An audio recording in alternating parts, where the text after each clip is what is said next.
Hello friends, मैं हूँ के फारूकी और आप देख रहे हैं अपना प्यारा channel BPS smart learning. Guys, मैं आज आप लोगों के लिए न्यूट्रिशन का टॉपिक लेकर आई हूँ जो कि बहुत ही इंटरेस्टेड होने वाला है। और इससे पहले जो हमारा टॉपिक था जय प्रक्रम का, अगर आपने वो वीडियो नहीं देखा है तो प्लीज़ हमारे चैनल पर जाकर वो वीडियो ज़रूर देख लें। ये वाला टॉपिक जो है ना बहुत इंटरेस्टेड है और गाइज़ आप प्लीज़ इसे कॉन्सेंट्रेशन के साथ सुने। मैं उम्मीद करती हूँ कि आप बहुत नई चीज़ इसमें सीखने को आपको मिलेगी। और अगर आपको मेरा ये टॉपिक समझ में आएगा ना तो प्लीज़ कमेंट बॉक्स में लिखना ना भूलिएगा। कमेंट बॉक्स में ज़रूर बताइएगा कि आपको क्या समझ में आया और आपको क्या इसमें प्रोग्रेस चाहिए, मैं आप लोगों के लिए इससे बेहतर क्या कर सकती हूँ। ओके, तो चलिए गाइस शुरू करते हैं। लेकिन शुरू करने से पहले आपसे रिक्वेस्ट है कि अगर आप इस चैनल पर नए आए हैं तो प्लीज़ हमारे चैनल को सब्सक्राइब कर दें और बेल आइकन दबाना बिल्कुल भी ना भूलें। तो चलिए गाइस शुरू करते हैं। आज का हमारा टॉपिक है न्यूट्रिशन पोषण। फ्रेंड्स, जैसे कि हम जानते हैं कि पोषण जो होते हैं दो तरह के होते हैं। एक हेटेरोट्रॉप्स होता है, एक ऑटोट्रॉप्स होता है। एक जो अपना खाना खुद बनाता है स्वपोषी, और एक होता है जो अपना खाना खुद ना बनाकर दूसरों पर डिपेंड होता है परपोषी। तो फ्रेंड्स, आज हम स्वपोषी के बारे में नहीं पढ़ेंगे। आज हमारा जो टॉपिक है वो है ह्यूमन न्यूट्रिशन। ओके, पहले हम न्यूट्रिशन को जानते हैं। न्यूट्रिशन होता क्या है? सजीवों के शरीर में जैविक क्रियाओं यानी बायोलॉजिकल फंक्शन के संचालन के लिए ऊर्जा की ज़रूरत होती है। ये ऊर्जा भोजन से प्राप्त होती है। सजीवों द्वारा भोजन शरीर के अंदर पहुंचाना, पाचन, अवशोषण, स्वर्गीकरण एवं जो वास्ट प्रोडक्ट है पचा हुआ उसको बाहर निकालना, पूरी ये प्रक्रिया जो है वो पोषण कहलाती है। दोबारा से बता दूं कि सजीवों के शरीर में जैविक क्रियाएं बायोलॉजिकल फंक्शन के संचालन के लिए ऊर्जा की ज़रूरत होती है और यह ऊर्जा भोजन से प्राप्त होती है। सजीवों द्वारा भोजन का शरीर के अंदर पहुंचाना, पाचन, अवशोषण, स्वर्गीकरण और अपचयी पदार्थ यानी जो बेकार प्रोडक्ट है जिसका शरीर में हमारी ज़रूरत नहीं है उसे बाहर निकालना, ये सारी जो प्रोसेस होती है ना ह्यूमन बॉडी में, यही पोषण कहलाता है। और ऊर्जा उत्पादन शारीरिक यानी ग्रोथ के लिए, टूट फूट की मरम्मत के लिए हमें कुछ आवश्यक पदार्थ की ज़रूरत होती है, हमें कुछ इम्पोर्टेंट पदार्थ की ज़रूरत होती है और उसे कहते हैं पोषक पदार्थ। ओके गाइस, समझ गए होंगे। तो गाइस, क्या आपने कभी सोचा है कि आप दिन में 3 टाइम खाते हैं, 4 टाइम भी खाते हैं, बहुत सारी चीज़ें खाते हैं, आपको भूख लगती है और वो खाना ज़्यादा कहाँ है? हमारे बॉडी में एनर्जी बनता है कैसे है और हमारे बॉडी को किन किन न्यूट्रिएंट्स की ज़रूरत है, इसको जानना हमारे लिए बहुत ज़रूरी है। ये 10th क्लास के लिए ही नहीं है बल्कि सबके लिए है, क्योंकि हम जो खाते हैं ना हमें सही मात्रा में क्या लेना चाहिए और क्या नहीं लेना चाहिए इसका नॉलेज होना ज़रूरी है। गाइस, हमारे आहार में ऐसे फूड शामिल होनी चाहिए जो सही मात्रा में पोषक तत्वों को पूरा कर सके और इस तरह के फूड को क्या बोलते हैं? Balance food.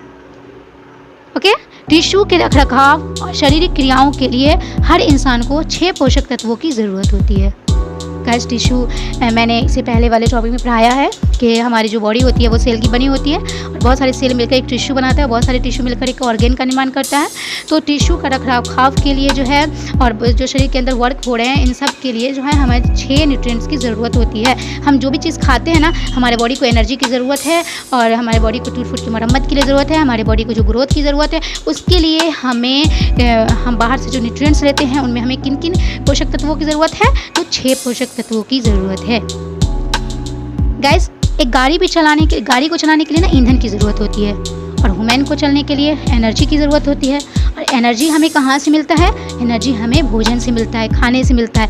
और उनमें किन किन पोषक तत्वों की हमें ज़रूरत है? हमें 6 पोषक तत्वों की ज़रूरत है। तो चलिए गाइस, इन 6 का नाम हम जानते हैं। पहला होता है कार्बोहाइड्रेट, दूसरा होता है प्रोटीन, तीसरा होता है फैट यानी वसा, चौथा है खनिज मिनरल्स, 5वां है वाटर और छठा है विटामिन्स। फ्रेंड्स, अभी हम कार्बोहाइड्रेट्स के बारे में बात करें। मैंने यहाँ पे 6 तत्वों का नाम लिया है, लेकिन ये 6 ना मुझे एनर्जी गिविंग फूड नहीं है। ओके, ये 6 तत्व ये एनर्जी नहीं देता है। इसमें से 3 जो है कार्बोहाइड्रेट, प्रोटीन, वसा, ये 3 ही एनर्जी गिविंग फूड है और खनिज, वाटर, मिनरल और विटामिन एनर्जी गिविंग फूड नहीं है। लेकिन हमारे बॉडी के लिए बहुत ज़रूरी है ये खनिज, वाटर, विटामिन। अब कितना ज़रूरी है ये मैं आप लोगों को आगे बताती हूँ। कार्बोहाइड्रेट्स जो है वो एनर्जी का स्रोत है, समझो। ये हमें बहुत अच्छी मात्रा में एनर्जी देता है। तो कार्बोहाइड्रेट्स का स्रोत क्या क्या है? वो है साबुत अनाज, रोटी, चावल, आलू, इन सब चीज़ों से हमें कार्बोहाइड्रेट मिलता है। अब आगे चलते हैं प्रोटीन। प्रोटीन जो है वो हमारे शरीर के लिए कितना ज़रूरी है। शरीर के लिए हम प्रोटीन जो है ना वो बहुत ज़रूरी है, जिसका यूज़ हर किसी को करनी चाहिए। हमारे शरीर को अच्छे से काम करने के लिए, शरीर में सेल को बनाने के लिए और सेल के सुधार के लिए प्रोटीन की बहुत ज़रूरत होती है। गाइज़, आपने सुना होगा कि पतले आदमी को ना प्रोटीन ज़्यादा खाना चाहिए, क्योंकि उसकी बॉडी में ना सेल बनता है, ज़्यादा सेल बनता है। प्रोटीन ना सोयाबीन जो होता है, सोयाबीन यानी बीन्स तो मैं बता ही दी हूँ, उसमें अच्छे खासे मात्रा में प्रोटीन होता है। बच्चों को तो खिलाना ही चाहिए प्रोटीन। प्रोटीन हमारे सेल को ना मरम्मत भी करने में काम करता है और सेल बनाने में भी काम करता है। ओके गाइस, और इसका स्रोत क्या क्या है बता दूँ। इसका जो सोर्सेज है वो है फिश, मीट, बीन्स और बहुत सारे, ये 3 याद कर लीजिएगा। उसके बाद आता है लिपिड, वसा। वसा हमारे आहार का प्रमुख घटक है और बॉडी के लिए ना कई काम ये करता है। गाइस, आप सोच रहे होंगे कि फैट हमारे लिए बेहतर कैसे हो सकता है, लेकिन ये वाला जो फैट होता है ना लिपिड, वो हमारे बॉडी के लिए अच्छा होता है, गुड फैट होता है। ये गुड फैट, ये फैट ना फैटी एसिड के साथ पच जाता है, इसलिए ये अच्छा होता है, जिसका उपयोग ऊर्जा स्रोत यानी एनर्जी सोर्स के रूप में काम किया जाता है, जिसका उपयोग हम एनर्जी सोर्स के रूप में करते हैं। और इनका मतलब सोर्स क्या है ना, ये सोर्स क्या है, ये लिपिड हम कहाँ से ले सकते हैं। तो जो जितने भी डेयरी प्रोडक्ट है, मिल्क का जो बना हुआ है वो, और मांस और बीज और नट और वनस्पतिक तेल, ये सबसे हमें लिपिड मिलता है। तो फ्रेंड्स, चलिए आज हम अब आते हैं विटामिन पे।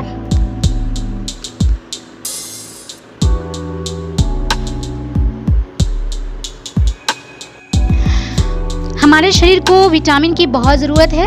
अगर कोई भी विटामिन हमेशा हमारे शरीर को ना मिल सके ना, अगर हमारे शरीर में किसी भी विटामिन की कमी हो जाए तो हमारे शरीर को विटामिन जनित रोग हो जाता है।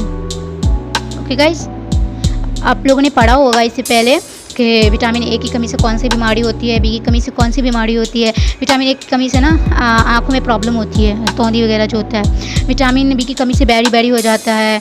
विटामिन सी की कमी से जो है स्किन प्रॉब्लम हो जाती है। विटामिन डी की कमी से जो है वो बोन्स में प्रॉब्लम होती है और बहुत सारी प्रॉब्लम्स होती है। बोन्स वीक हो जाता है बच्चे को, जिसे बोलते हैं रिकेट बोलते हैं।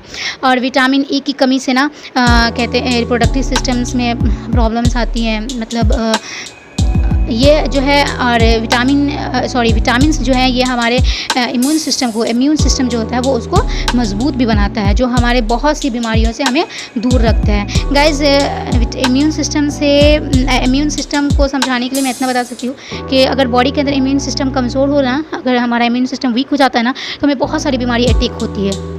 ये इम्यून सिस्टम हमारा अगर स्ट्रांग होता है ना, तो बहुत सारी बीमारी से जो बीमारी रोधक क्षमता बढ़ाती है, यानी बहुत सारी बीमारियों से हमें ये प्रोटेक्ट करता है, प्रोटेक्शन देता है। जैसे अभी हाल ही में जो अभी एक बीमारी है नोवेल कोरोना वायरस, जो कि ये महामारी है, हर जगह है, हम सब अच्छे से जानते होंगे इसके बारे में। ये वायरस डिजीज़ है, बहुत सारी वायरसों का ग्रुप है ये वायरस डिजीज़। तो ये बीमारी ना आप सुने होंगे कि अभी जो एडल्ट में हो रहा है ना, कुछ रिकवरी भी हो रही है इसकी। बूढ़े आदमी ज़्यादा मर रहे हैं, बच्चे ज़्यादा मर रहे हैं, और जो एडल्ट लोग हैं, जवान हैं, जिसका इम्यून पावर स्ट्रॉन्ग है, तो वो उसकी रिकवरी हो रही है। और डॉक्टर्स जो हैं, क्योंकि इसका तो दवा बना नहीं है, वैक्सीन बना नहीं है, तो डॉक्टर्स देख के आ रहे हैं, तो डॉक्टर्स जो हैं विटामिन खिला रहे हैं, ज़्यादा मात्रा में विटामिन सी जो है उसकी डोज अच्छी खासी दे रहे हैं। ठीक है, तो इम्यून सिस्टम्स को जो है ना विटामिन स्ट्रॉन्ग करता है। और विटामिन जितने होते हैं ना, तो उसमें कुछ विटामिन होता है जो फैट सोल्यूबल होता है, और कुछ विटामिन होता है जो वाटर सोल्यूबल होता है, जो वाटर के साथ मिलकर मतलब घुल जाता है और बाहर भी आ जाता है। तो इसीलिए हमारे बॉडी को हमेशा जो है ना विटामिन सी की रिक्वायरमेंट होती रहती है। विटामिन सी हमेशा खानी चाहिए। विटामिन सी जो है वो हमारे इम्यून सिस्टम को स्ट्रॉन्ग करता है, जो है ऑरेंज हो गया और जितनी भी सिट्रस फूड हुए, ये सब में विटामिन सी जो है अच्छी मात्रा में होता है, तो वो हमें खानी चाहिए। ये हमारे इम्यून सिस्टम को स्ट्रॉन्ग करता है। इम्यून सिस्टम हमें बीमारियों से लड़ने की शक्ति देता है। अगर बाय द वे किसी को कोरोना वायरस हो भी जाता है, वायरस डिजीज़ हो भी जाता है ना, तो उसका अगर इम्यून सिस्टम स्ट्रॉन्ग होगा ना, तो वो उस बीमारी से लड़ लेगा। इसका काम होता है पहले बीमारी को पहचानना, फिर उसको जलाकर ख़त्म कर देना। ओके, तो विटामिन जो है इस इम्यून सिस्टम को स्ट्रॉन्ग करता है। तो आप सोचिए हमारे लिए विटामिन कितना ज़रूरत है, मतलब कितना ज़रूरी रखता है। विटामिन ए की कमी हो जाती है तो आँख में प्रॉब्लम हो जाती है। तो विटामिन बहुत ज़रूरी है और हमें अपने मतलब खाने में, भोजन में हमें विटामिन को ज़रूर शामिल करनी चाहिए। विटामिन हम इग्नोर नहीं कर सकते हैं। ओके, और इसका स्रोत क्या है? देखिए, इसका जो सोर्स है ना वो फ्रूट है, वेजिटेबल है, जिससे हम विटामिन अच्छी मात्रा में ले सकते हैं। तो आगे मैं जब आपको रेस्पिरेशन पढ़ाऊँगी तो उसमें इंशाल्लाह विटामिन का मैं एक अलग चैप्टर बना दूँगी, एक अलग टॉपिक बना दूँगी जिसमें टोटल विटामिन्स के बारे में पढ़ाऊँगी और कौन से मतलब हमें कहाँ से कितना विटामिन मिल सकता है और किन किन विटामिन की हमारे बॉडी को ज़्यादा ज़रूरत है और विटामिन जो है उसकी कमी से, उसकी डिफिशियंसी से कौन सी प्रॉब्लम्स होती हैं, ये सब मैं बताऊँगी। विटामिन का एक अलग टॉपिक बनाऊँगी। ओके गाइस, अभी के लिए विटामिन यहीं पे स्टॉप करते हैं। आगे है वाटर, ठीक है।